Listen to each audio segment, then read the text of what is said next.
time to have a look at some important venues rather than important people or formations. The Bundall Hotel and the Walker Hill Resort. And I'll start with a little snippet from KTV. What you see here is the Walker Hill Resort, which I'll talk about in a minute. State-of-the-art resort, and very little money was saved in trying to make something that was really memorable. You can see it's a very large space. It had the first kind of indoor swimming pool in Korea. It had a lot of firsts in Korea, and this was one of them. And so this pool, for example, featured in a lot of TV footage at the time. It had a massive stage with a large band with very talented performers. And as you can see, the stage could even go down, which is very cool. And there were no places like this in Korea, not even in East Asia, except for Japan. The Ernie Pyle Theater in Japan was one of the very few places where they had something similar. So here's that revolving stage again. And here are the honeybees.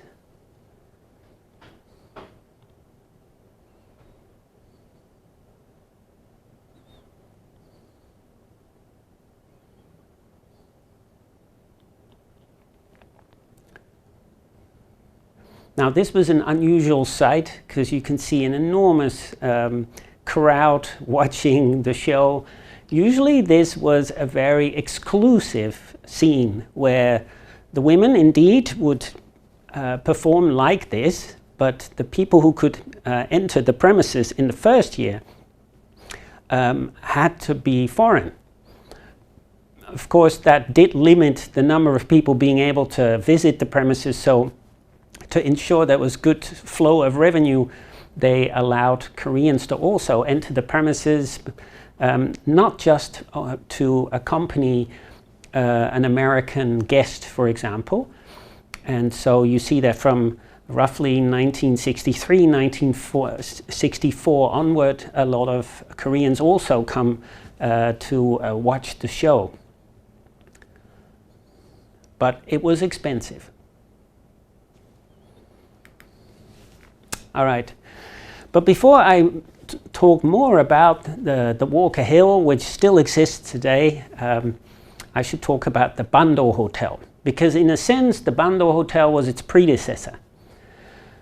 At the end of the colonial period, you have two large venues that are worth studying. One is the Chosun Hotel and one is the Bundall Hotel. You can see the Bundall Hotel in these photos here. The one on the left is from a postcard used by Japanese tourists, and the one on the right is a photo probably taken around the late 1950s. It was modeled after a large kind of American big city hotel in terms of its size, and so with 8 stories, it was also the tallest building in Korea, at least until other buildings joined it, of course, and I'm sure that was somewhere in the 1960s at some point.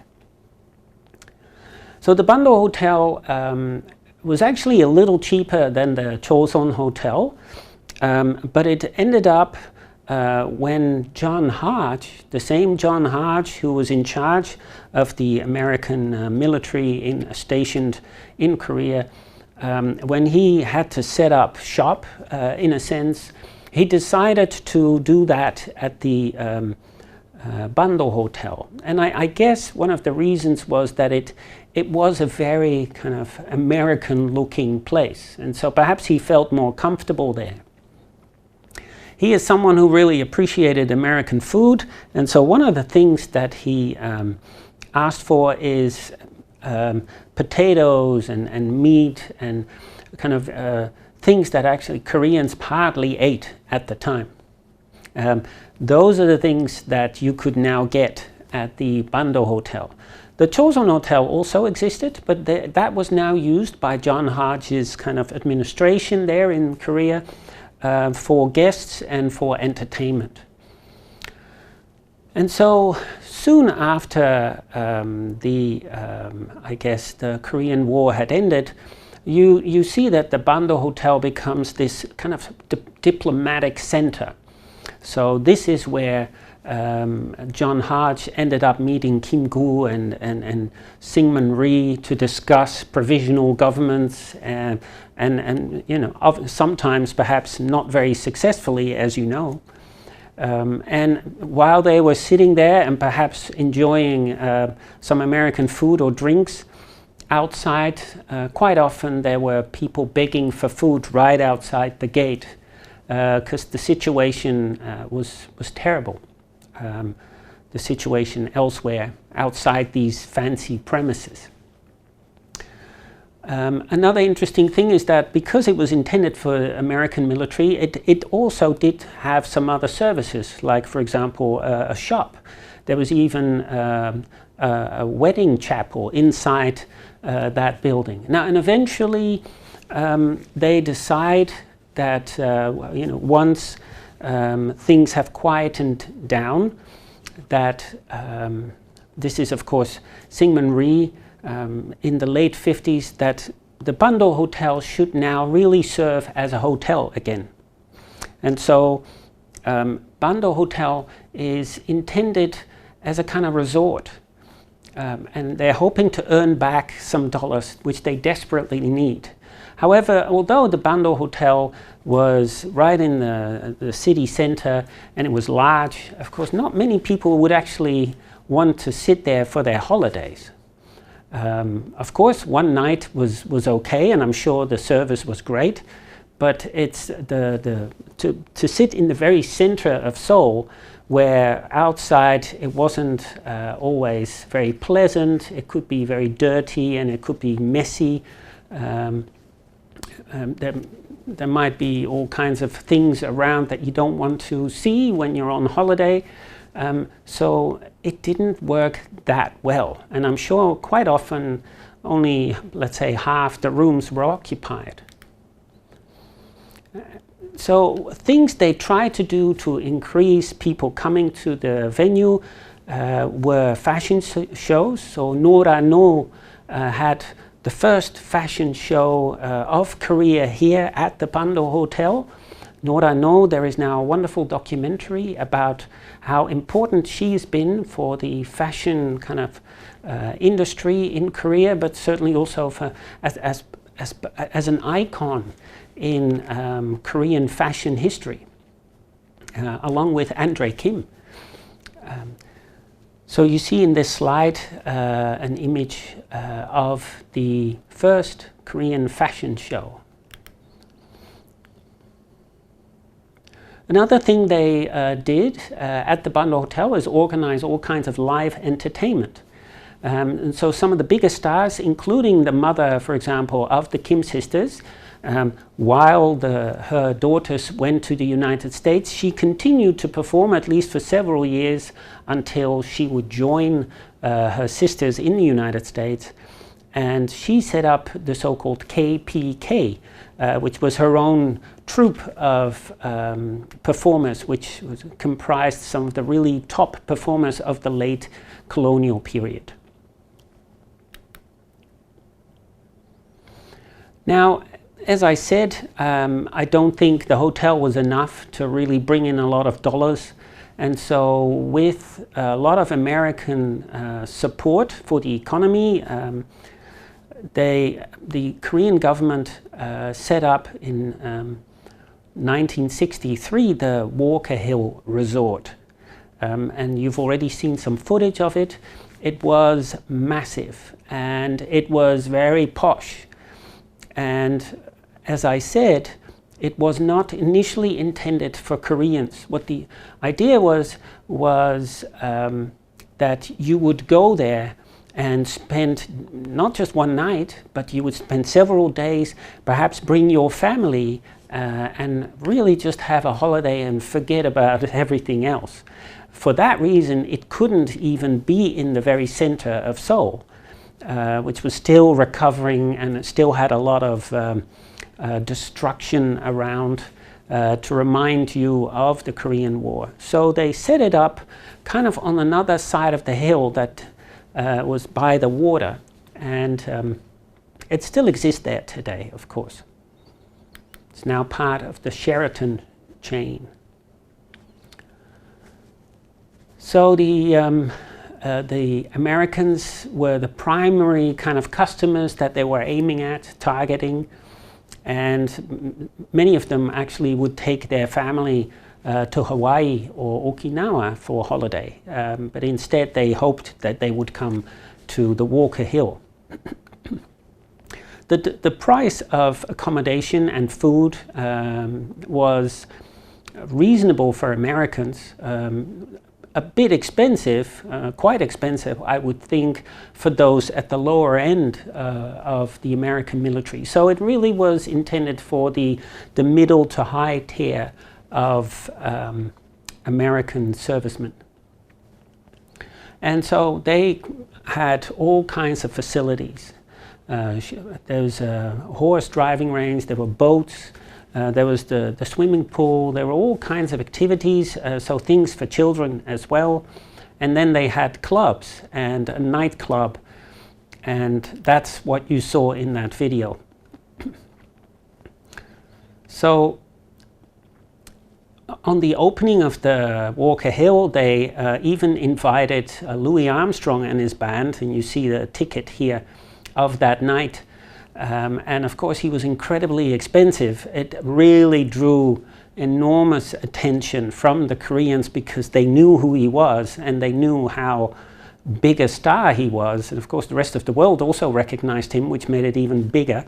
And so they could only have him, it was an extended few weeks of performance, but they could only have him once, and then after that they actually realized that the cost was too high to continue on. So they did have kind of recognized Western celebrity performers as the main kind of attraction, but I guess the rank did drop a little bit, and of course it had to be because Louis Armstrong was just the absolute top. But after him it did actually drop quite a bit further, simply because of the cost. To ensure that there was always something extra, so that it wasn't just the one performance, they also set up this group of young women to perform. And so over the years what you see is that the Walker Hill had quite a significant impact on how traditional music and kind of more Western style Korean pop music was showcased, put on stage with the use of this very elaborate new high-tech installation. And so in a sense, and this is also what people have told me, is that they set the bar very high, and people who were involved in the staging of Korean music, both traditional and modern, would come to the Walker Hill to just kind of get some ideas about how to do it. And so some of the big stars would also come to the venue, and they include, as you can see, even the Kim sisters again, but also Patty Kim and Yoon Po Ki, big stars in their own right. And so then they were the main kind of attraction instead of someone from overseas. And of course that was in part due to the USO shows, again, because these stars from Korea had all been kind of grown and nurtured in a sense through the USO system. So the people hiring them for the Walker Hill knew that they could really entertain a big crowd, which is really what the Walker Hill nightclub entailed. It was a very large crowd of dining customers. So when the second set usually entailed someone from overseas or from Korea, someone expensive, they wanted that to be, in a sense, introduced, or like they wanted the audience to be warmed up, perhaps.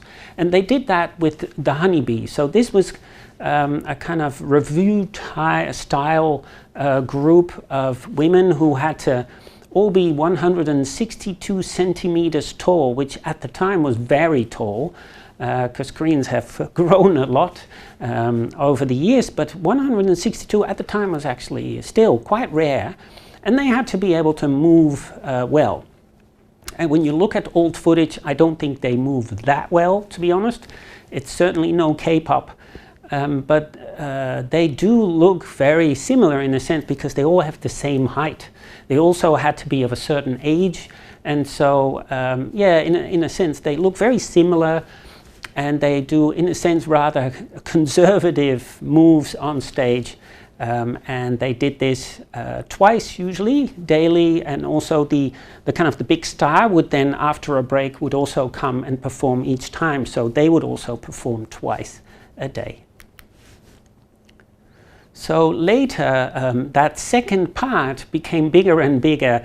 These are kind of the heydays, if you will, of the Walker Hill. So in the 80s and 90s, they really brought massive performances or shows onto the Walker Hill. So you can see Holiday on Ice, and you can see this kind of big show even with lions.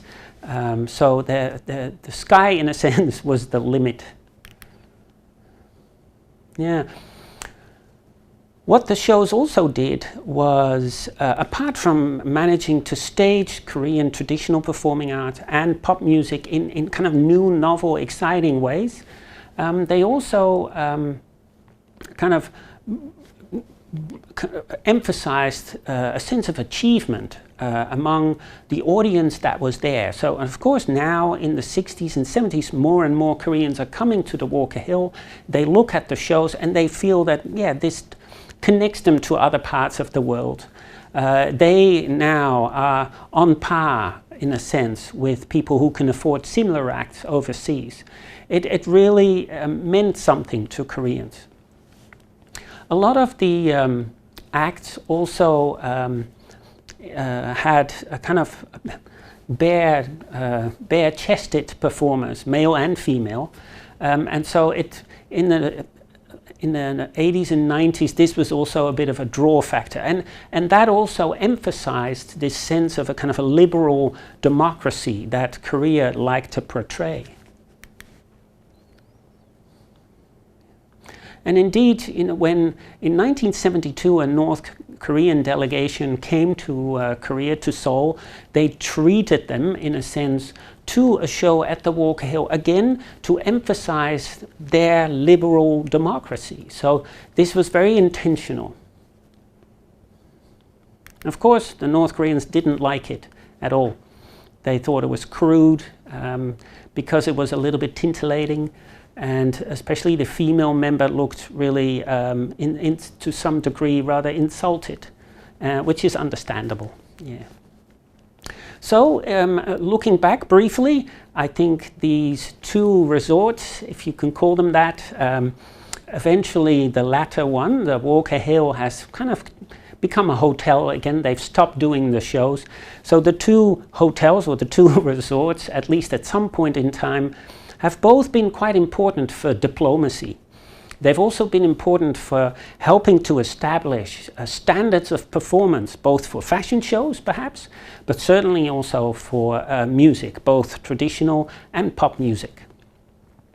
And they both kind of grew out of an interest in earning some dollars, some real cash that Korea so desperately needed.